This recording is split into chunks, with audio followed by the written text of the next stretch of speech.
Hello and welcome back to Boopolo channel. My name is Pascal. Every now and again I go and I do a review on something that I really like and something that I really want to do the review on, even though I know it's going to be a difficult to do because it's a comprehensive tool and I want to do it thoroughly. So today I am going to do a review of a Wirefy. It's a Wirefy set. It comes in a set with 5 and it comes in a set with 8 and a set with 11. Now you have to consider what you're going to use it. You can buy these dies afterwards if you think you have got the wrong one. But I decided I wanted to get the 8 because I do flag connections sometimes. And if you take the one with 5 pieces, it doesn't have the flag connector. They're held in with magnet and they're not difficult to take out, but they won't fall out. This one that was left in it is A5. A5, you can print out this from their site when you're learning in the beginning. I printed out this.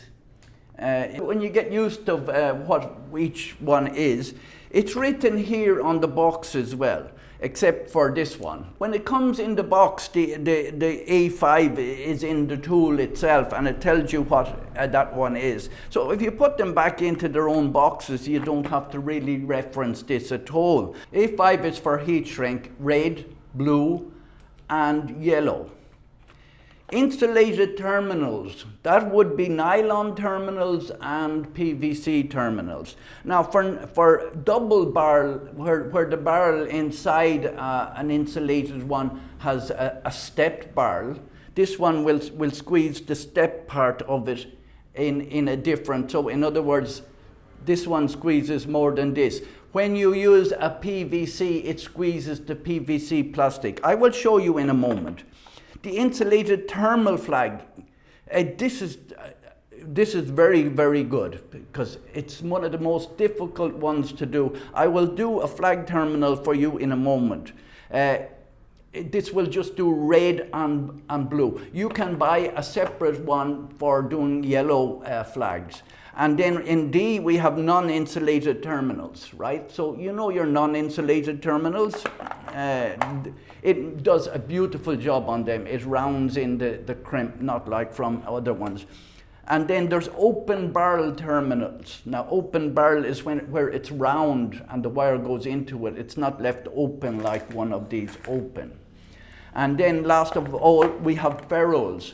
Now Ferules, it goes on metric, so it says 0.5 up to 4 millimeter, and there's 1, 2, 3, 4, 5, 6 different sizes. We will do Ferules also. Ferules are very good for where you're doing quick connects and you are something that you might have to open and close a lot. You don't want hairy wire around the place. I have several Ferules there. So the tool itself has a nice soft grip here on it. There's an adjusting screw here. If you find that your crimps are too tight or not tight enough, you can adjust it here. And there is 1, 2, 3, 4, 5, 6. When it's in this position, when it's closed, then you just squeeze it in and it opens out. If it's halfway in like this and you want to open it again, you just put your finger in there and there's a quick release in there. But when it's pushed in the whole way, it opens out after crimping.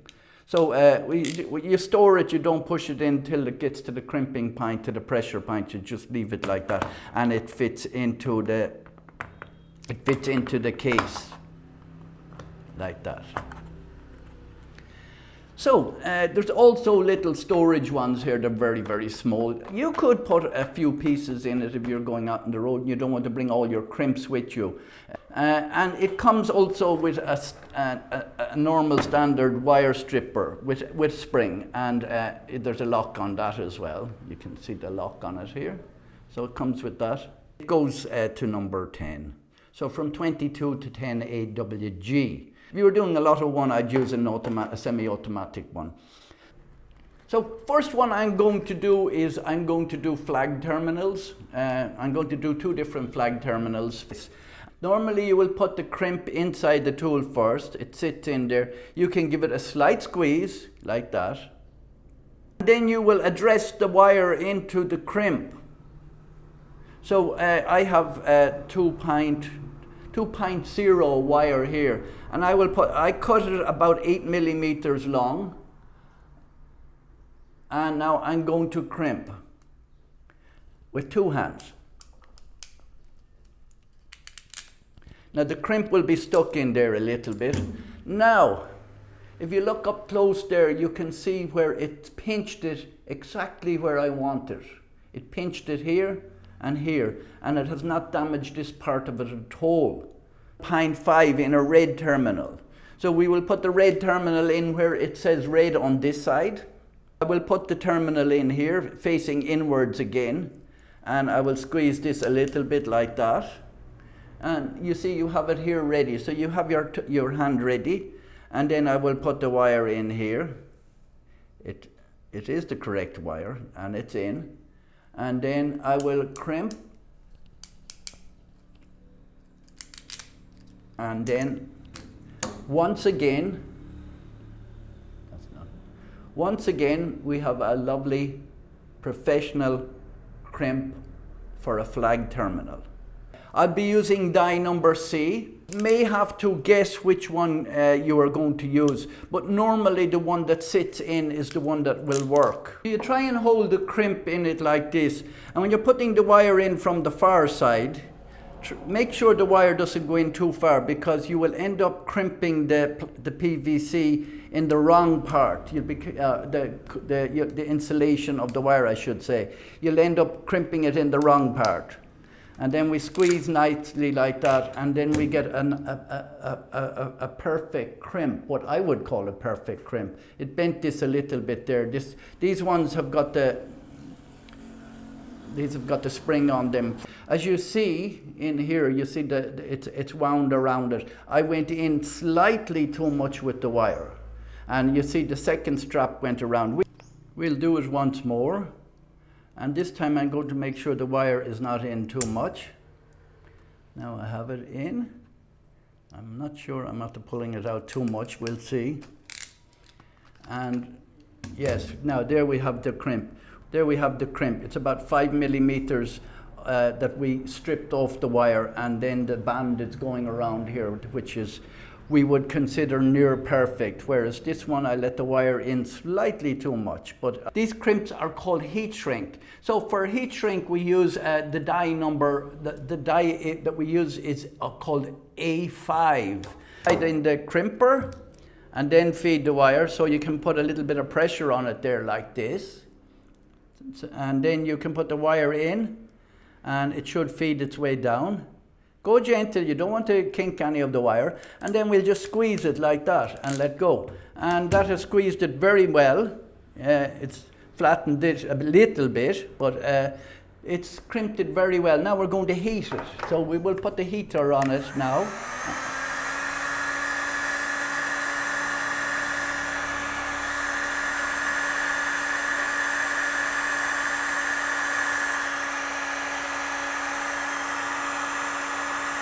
Takes a little bit of time. Now it's going down. They become transparent. And then that's done. I'm not going to touch that because I know that that's hot. So I'm not going to touch that because I know it's hot, right? So yeah, that's what it will look like when it's finished. Wire in, and I know it's loose. So if it's really loose, you want to be careful you don't put the sleeve in. And then we will press it. I'm on yellow on this, and we press it. There's no, that's not difficult to press.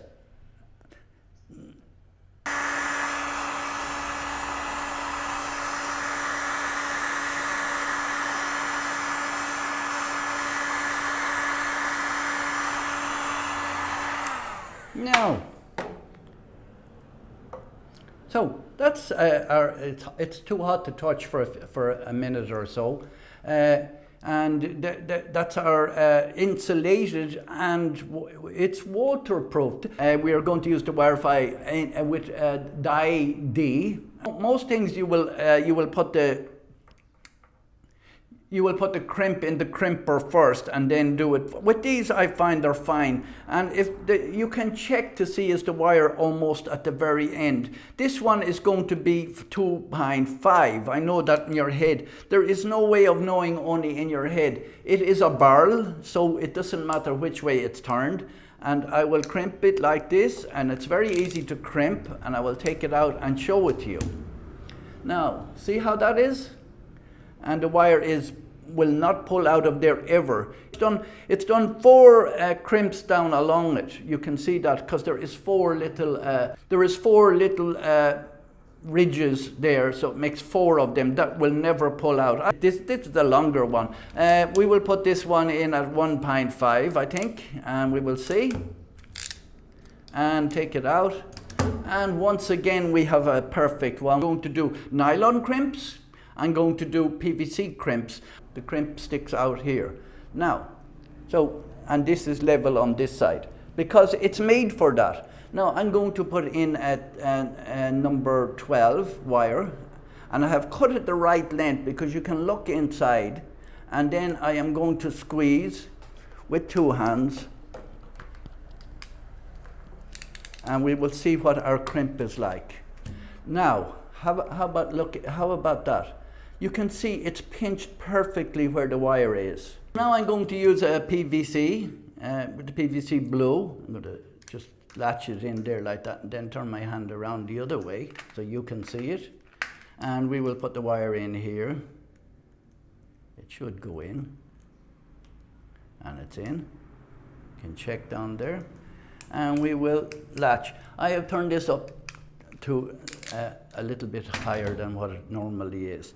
Now, what you see here is it squeezes different here than here, right? So because of the 2 different tools, right? So it's squeezed here, it squeezed the wire. That will never come out. And now I'm going to use non-insulated crimps. These are just they're like a barrel. Wirefy with the die letter B. So the letter B is for normal uninsulated crimps. Now I don't have heavy enough wire for most of this. What this will do, it will do up to 10 millimeter wire. That's 10 millimeter square. So what I'm going to do is instead I'm going to try and put 2 of them into this big one. This is number 12, and it seems to be a little bit too small for this one. Yeah, number 12 wire is actually 3.5 millimeter. You can do a lot bigger than that, but I will do it in the 4 to 5 millimeter one, right? So what if you can at all when you're doing crimping, you should put the crimp into the crimper first. So I'll just put it seated in there like that, and then hold it like that. So I'll just have it seated like this, and make sure the wire is only the length of the barrel. If it's not the length of the barrel, make sure you put the split end upward on the point that pinches. Do you understand? There's a split part that splits on them there. And just put the wire in till until the sleeve hits the edge of the thing, and there we have a crimp. Yeah, the wire is a bit too small, but the crimp is perfect. You can see there, but it's this is for number 4. This is for 4 millimeter to 5 millimeter wire. So, and we're after using 3.5, but it crimped it perfect. It looks a little bit ugly. So now what I'm going to do, it does make the proper crimp in it, right? So what I'm going to attempt is to use one of these bigger ones here, and put it into, and I think I'll put this into the last one, number 10. It says here for 10 millimeter square wire, and I don't have any of that at the moment. I actually have heavier stuff. So I'm going to try and get the 2 wires in here.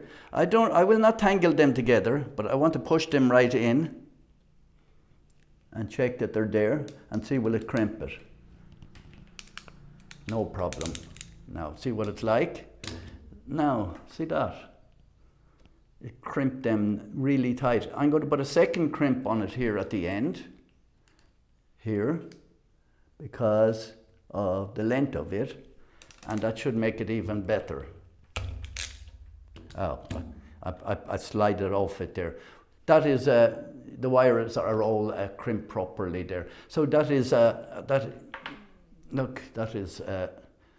is a good, so that's what a non-insulated crimp is. Yeah, it made a nice crimp. Happy with this. Yeah. So that's the end of my rather long video. I've gone through nearly everything that comes with this. It's taken a while. I'm very, very impressed with this. I always wanted to have a good one of these. I'm never satisfied with my crimps before till I got this, and like the way we have done our flag especially, and it's just the crimps look like they were done by a machine in a factory rather than on a hand tool like your normal crimper. So thank you very much for watching this rather long video. I'll put a link in the description where to buy this, and thank you very much for watching. If you like this video or any of our other videos here on this new channel, please subscribe.